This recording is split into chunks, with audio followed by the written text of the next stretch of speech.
Hello, hello, hello, and welcome to Get It Off Your Chest, the funny side of breast cancer podcast. We're recording in Tissy Towers. My name is Estelle Marr, and I'm joined today with my gorgeous partner, Andrea Moulding. Andrea Moulding. And how are you, darling? Yes, I'm fabulous. I'm still recovering from my major surgery.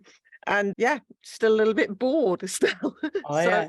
Still not discovering anything good on Netflix? Not really. My children keep making me watch horror films, which the other day they made me watch a horror film. I ended up having to watch the Wham documentary afterwards because I couldn't go to sleep. I needed some 80s leg warmers. You needed a bit of 80s just to bring you back to life. Exactly. This is the level of my brain at the moment. So everyone's talking about chat GPT or whatever it's called, which is a bit terrifying actually. But you can ask it to do anything like write copy or write an ebook, or you give it a subject and it just knocks it out. Yeah, I've heard about this. Go on. Yes, it's pretty generic, I think. But anyway, I was messing around. I saw that it writes songs. So I thought, oh, that's interesting. So I thought I'm going to get it to write me a song. Go on. So I put one in about, write me a song about breast cancer, a funny song about breast cancer. And it told me off. Breast cancer is not something that one laughs about. So I was like, oh, okay. What, it told you off? It told me off. Yeah. Yes. So I had to put it in again. I said, write me a song about chemotherapy treatment. Yeah. So then it comes back and it says, do you want an uplifting song, a jazz song, a rap song? It's so funny. So I did about 25 of them, and I'm going to do some on Instagram. I'm going to read them out because they really my God. Oh, I'll have to. I want to hear them. A rock version, an uplifting version, a motivational version. Motivational. Yeah, motivate you to go and get chemotherapy. Exactly. For God's sake. The funniest was the rap version. I've got what rhymes with therapy. Can't even think of a word. I can't remember, but I should have had them here. I'll maybe read them out the next time we do a book. Yeah, so that's what I've been doing. I've been sitting in bed writing rap songs about chemotherapy using AI. Yeah, I can't believe that it wouldn't do one about breast cancer. I mean, that's ridiculous. Well, it's how you phrase it. I think I wrote something like, write me a funny song about breast cancer, and then it kind of tells you off that's an inappropriate subject. Maybe I just got it on a bad day. Just need to say, just write me a love song about breast cancer. A love song. Yeah. A love song. Yeah. I love breast cancer. Like a Dolly Parton one. I love Dolly Parton. I can imagine country version. I had a country version, I'm pretty sure. I wish I'd prepared better for this particular conversation, had them all in front of me, but we'll revisit this later. Oh, God, imagine, don't break my breast, my tumor breast. Well, we've got this department store, haven't we, on the go? So this is our music floor now of, all these inappropriate songs that AI haven't done because it didn't think that it was appropriate. So we need to find loads of musicians. So if there's any musicians out there, come and write your songs and send them to stories@tissytowers.com and we'll play them for you. And I may provide the lyrics if I can get AI to do it for me. They're pretty hilarious. You can provide the music for us. We'll do one a week. With really bad lyrics. Yeah. Fabulously bad lyrics. Right. Yes. Well, today's show is not about AI or any kind of music, actually. Well, it might be. She might decide to talk about it. But Andrea, who is today's guest? Who have we got coming on? Yeah, we've got a guest coming all the way from Alabama, USA. Alabama, called Vanessa Echols, and she's incredibly cool. She used to be a news anchor, and I believe she's even interviewed Prince Harry. Oh, right. Oh, okay. Yes. Well, maybe we need to ask her about that. So I can hear her just landing on the Tissy Towers runway now. Hello, Vanessa. There she is. Hi, Vanessa. Hello, how are you? Very well. Great. Welcome to the show. Thank you so much for coming on, Vanessa. How do you like my pins? I was just going to say, you look absolutely gorgeous. I have a few pins. So for all our Lovely and listeners bright. out there, she's got this beautiful pink scallop top on, and it looks like you've got at least a dozen little breast cancer pins all pinned over her chest. She looks very, very glamorous, making me feel quite scruffy. Where have you come in from? Is it Alabama? Yes, Auburn, Alabama. So you've had an interesting career, haven't you, working in TV? Yes, it was quite a ride for almost 40 years in the television industry. You don't look like you're old enough to have had a 40-year career anywhere, quite frankly. Oh, well, thank you. I feel it though, but thank you. And why did you give up? So my dad is now 91 and he has dementia.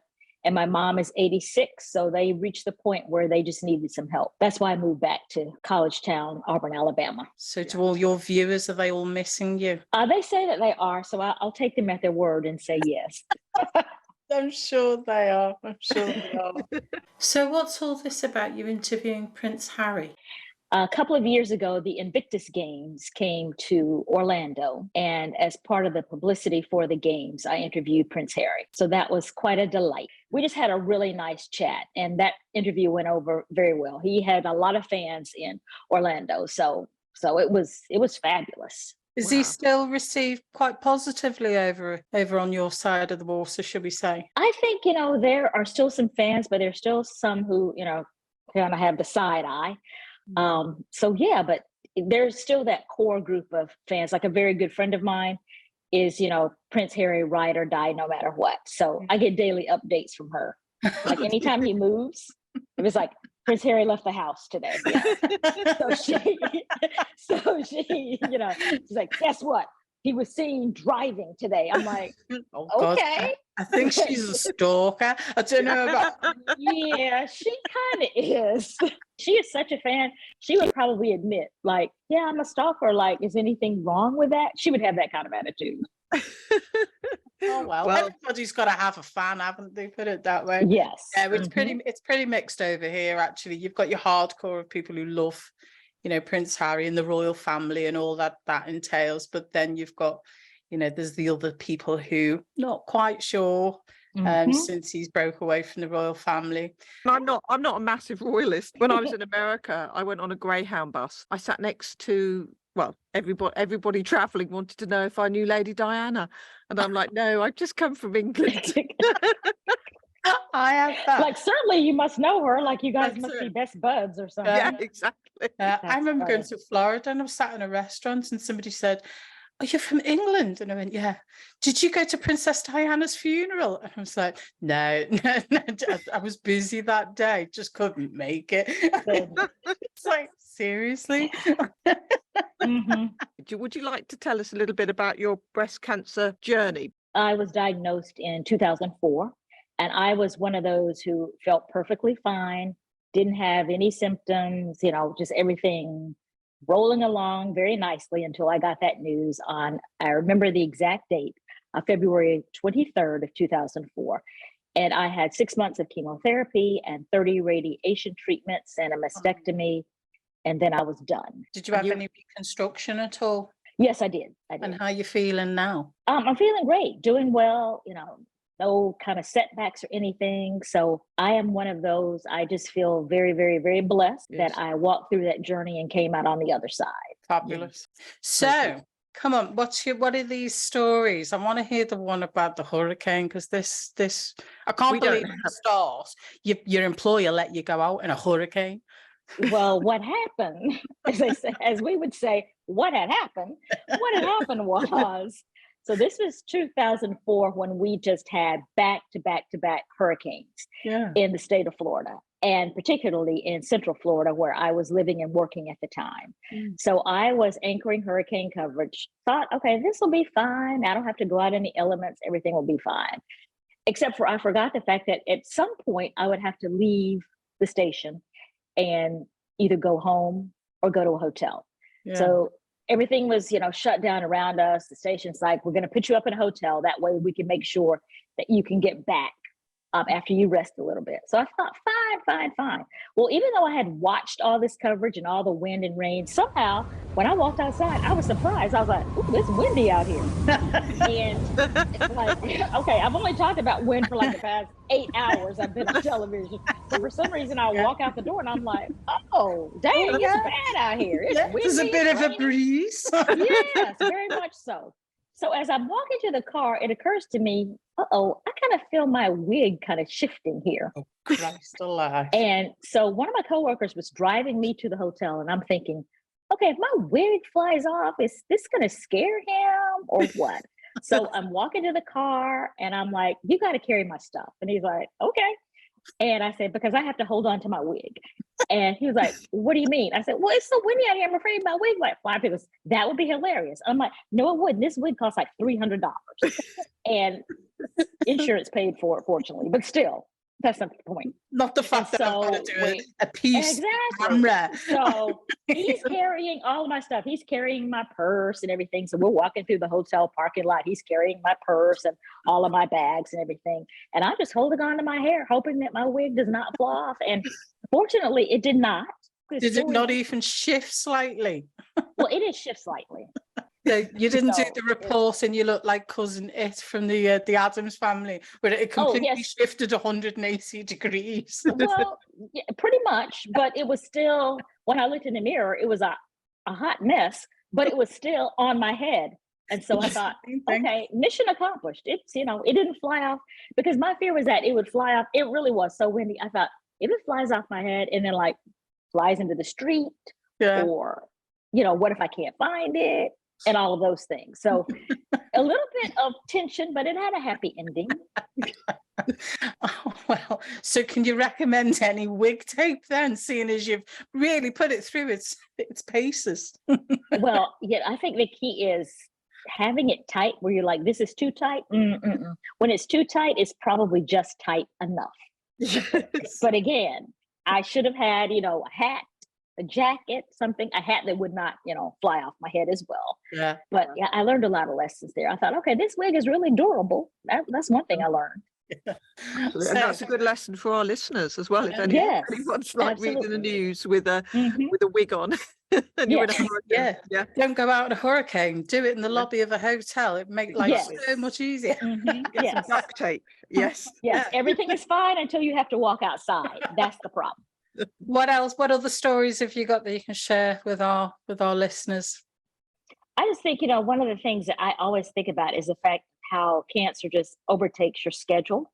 Yeah. And it's like, okay, I don't have time for all these doctor's appointments because I have things to do, like, going shopping. And I think that the thing that really got me is when they told me I was going to have radiation, because initially that wasn't a part of the plan. And so the doctor calls me and like, gotta have radiation. We mentioned this. And I said, no, we didn't. And he said, yeah, we talked about this. I was like, no, we did not, because I wrote down everything you told me from day one and I don't see radiation on the list. But anyway, so he goes, well, just humor me and have radiation. I'm like, okay, cool. So I go to the appointment and, they do everything they need to do. And the technician said, okay, we want to start you on whatever day of the week it was, but it was November 8th. And so I was thinking like, oh, that's not going to work because that's my birthday. And so I said to her, that's my birthday. And I was expecting her to say like, oh, well, we'll just do it the next day because who wants to go to radiation on their birthday? And so I said, that's my birthday. And she said, oh, well, that's really nice. You'll be spending your birthday with us. Oh, my God. I had my birthday doing radiation and I remember being furious about it. I know exactly how you feel. Yeah, I was like, how can you start the very first day of radiation on your birthday? And I just kind of looked at her like, did you not hear me when I said it's my birthday? She didn't care. They didn't care. So there I was on my birthday, starting radiation. And then they didn't even do anything for me. I thought, well, surely they know it's my birthday because I've mentioned it several times.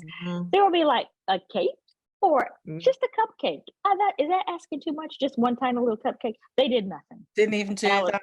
Not a balloon for you or anything, Vanessa. Nothing. That's disgraceful. Disgraceful. That's what I thought as well. And I don't even think they wished me happy birthday. I think they had forgotten by that point it was my birthday. It was like 3 days later.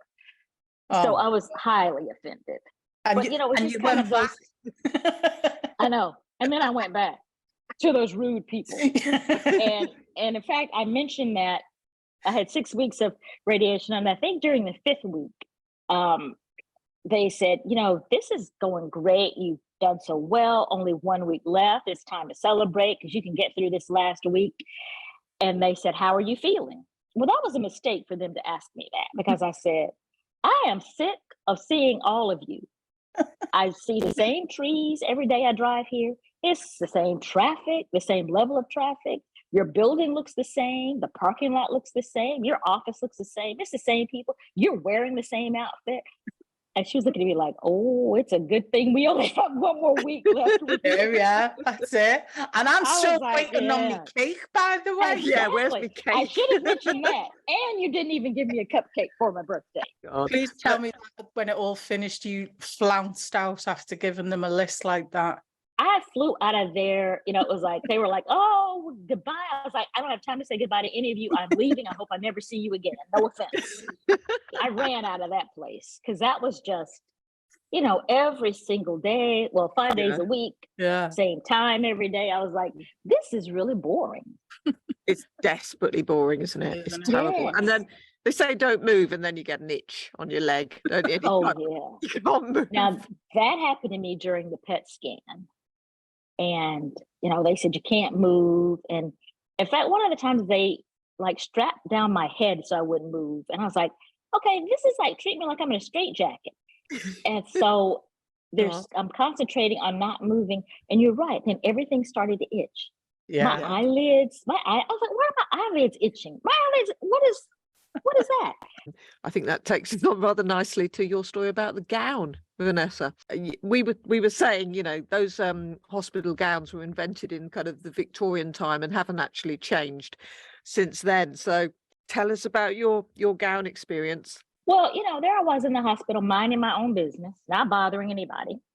And I had on the hospital gown, and I was walking down the hallway, and all of a sudden I hear, Vanessa, is that you? And I'm like, ooh, it didn't sound like a familiar voice. And I turned around, and it was this man who was like, watch it every morning on television. I'm like, well, that's really sweet. Thank you. And then as I continue walking, I'm like, okay, it's a hospital gown. How exactly did he recognize me? Oh, God, it wasn't open at the back, was it? Well, but then I ran into the restroom to make sure. And fortunately, it was not. But someone needs to come up with better hospital gowns. It can't be that hard. No, I don't understand why they need to be open at the back. What's all that about? I'm sure the surgeons say it's for ease in terms of disrobing you or whatever. I don't really care. I just need them to. Yeah, I'm not bothered about the surgeon needing to do their job. Yeah, no, I'm not interested in that. I just want to make sure that I don't have a panic attack when someone sees me walking down the hall away from them and recognizes me. That's all I need. No, but I mean, they tie them up with these flimsy little strings. What's wrong with we invented Velcro God knows how long ago. Yes, why not be able to Velcro the whole that would work. That as well. Yeah. And then when they knock you out, they lean you forward and bang. That's it. Rip it off you. That's it. You've come up with a solution. That's it. We've just like that. In the course of this chat, we have just revolutionized the hospital gown industry across the world. There you go. Yeah. So what's all this about? You're killing people. You're telling your oncologist that you're killing people. Were you going on a mass murder or something? Well, the weird thing is, after I was diagnosed, I kept getting calls from viewers, and they would ask me medical questions. And so, I was always really wary about, answering those kind of questions because, again, the wrong information might kill somebody. Are these all breast-related questions, by the way? They're not just phoning up saying, I've got a boil on my bum type thing. No. These were all breast cancer questions, I think. Yeah, as far as I can remember. But it would be so weird that they would call me and say, well, here's what my doctor said. And they'd lay out everything the doctor would say. And they would say, well, I don't think I should do that. What do you think I should do? I'm thinking to myself, what if I say, listen, don't listen to your doctor. Yeah. You just do what you want to do. I don't care what that doctor says. Would they really take my advice over the doctor? And so when that's scary. Yeah. And so when I saw one of my doctors, I said, I could kill a lot of people in this community. And he looked at me like, oh, I need to hear the rest of what you're saying. And she said, well, what do you say? I said, well, I told them, I think you should talk to your doctor. She goes, well, that's good advice. And I thought, why would someone, I'm a patient at the time, but why in the world would someone take my advice over the doctor's advice? I just don't understand that. I'm not a doctor. I don't play one on television. And what's going on here? But these people, because they see you on telly and they think you're famous and what have you, they probably think that you've had, this other treatment that only certain people have, especially the likes of you who's on telly all the time. It's like people think that, if the royal family don't even give birth, they literally wake up and the baby's next to them, and no, they've got to push it out like the rest of us, So, but there are these people who think that, because you're on telly, well, you must know more. I knew pretty much what everyone else knew. Yeah. World exclusive. Vanessa knows no more than the rest. Exactly. Yes. That is the breaking news of the day. Didn't you find when you got diagnosed with breast cancer that everyone would kind of give you advice? People who've had no breast cancer at all, like I remember someone coming round and saying, you've got to eat a rainbow diet. What's a rainbow diet? I've never even heard of a rainbow diet. What's that? Well, you eat kind of fruit and vegetables that are different colours, like purple, orange, all the colours of the rainbow. What were you eating before? Just lots of beige or something? Yeah, beige, to match my shirt. Yeah. Mashed potato. No, yeah. You were right. There was diet gave you cancer. Yeah. There was a lot of that. People calling with advice, and you should drink this kind of potion. Like someone even sent me something in the mail of something to drink, and I was like, why in your right mind would you think I'm going to drink this? And I know nothing about this or you. And the other thing was people who would tell you horror stories, like, my grandma had cancer and she died. Yeah. Well, I'm sorry about your grandma, but I don't need to hear that. Oh, I used to have the other way where it'd be, your cancer can't be that bad because you don't look that sick. Yeah. I used to get that end. Oh, yeah. You've got one of the good cancers. You've got a good cancer. It's the good cancer. Yeah. You just have to go and get your breast amputated. That's a good cancer. You don't look sick. Well, how does sick look exactly? What does that mean? Yeah. What does that mean exactly? Yeah. That, or those who would come to you like, oh, you look so well. You look good. God. That kind of. Yeah. So and they don't like to say the word either. No, cancer. Because I would have a lot of people like, oh, I'm so sorry to hear about the. And so I would just stand there and just wait for them to say it. Yeah. They're waiting for me. I'm like, if we're here until, the next 5,000 years, I'm going to stand here until you like, I heard you had I'm sorry to hear about the, and I'm like, the what? Crickets from my end. Like, I'm not going to say a word. I'm not going to help you out. I'm going to make you say it. As uncomfortable. And I don't care if it makes you uncomfortable. Cancer is uncomfortable for me too. There's a news flash for you. Yeah. And so I would just stand there and wait for them to, him and haw and finally like, well, about the, about cancer. Yeah. Why whisper it? And I'm like, well, this is something like a state secret. We can't say it out loud. Like, is that going to make it worse if we say it? Like, don't say it above this decibel, because then it'll be really bad if you say it like that. Because then it's real. Then it's how people will say, I heard he's he's gay. You're like, well, he's gay. Yeah. But don't say it out loud. Like, why? It doesn't make him more gay. He's just gay. Does it make you have more cancer if you say it out loud? So, exactly. You've got more cancer because I said it out loud. Yeah, that's just. These people do make me laugh though. Did you get recognised a lot?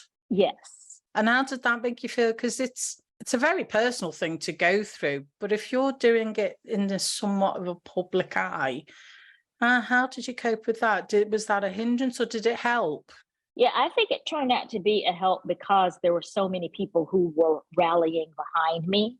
And there were so many people who were telling me that, I had a day when I didn't think I could go on and do the day, but they said I'd wake up, and that's when I was on the morning news, is that I'd wake up and I'd see you there, and I'm like, okay, she's at work today. I can do what I need to do as well. Oh, well, that's great, isn't it? Because you probably didn't think that at the time, though, did you? You're just getting on with your life. Exactly. So my own personal journey. It's one of those accidental positive things, isn't it? Really? Exactly. Yeah, yes. Lovely. Well, thank you so much for coming on the show. You've been... Well, thank you. I enjoyed it. Absolutely glorious. It's been fantastic to meet you, Vanessa. Thank you so much. Thank you so much. I enjoyed it. Bye. All righty. Okay, so that was Vanessa Echols. We're just waving her away as she's flying back to Alabama. She was an absolutely great guest. Yeah, so if you want to come on as a guest, don't forget to write to us at stories@tissitowers.com.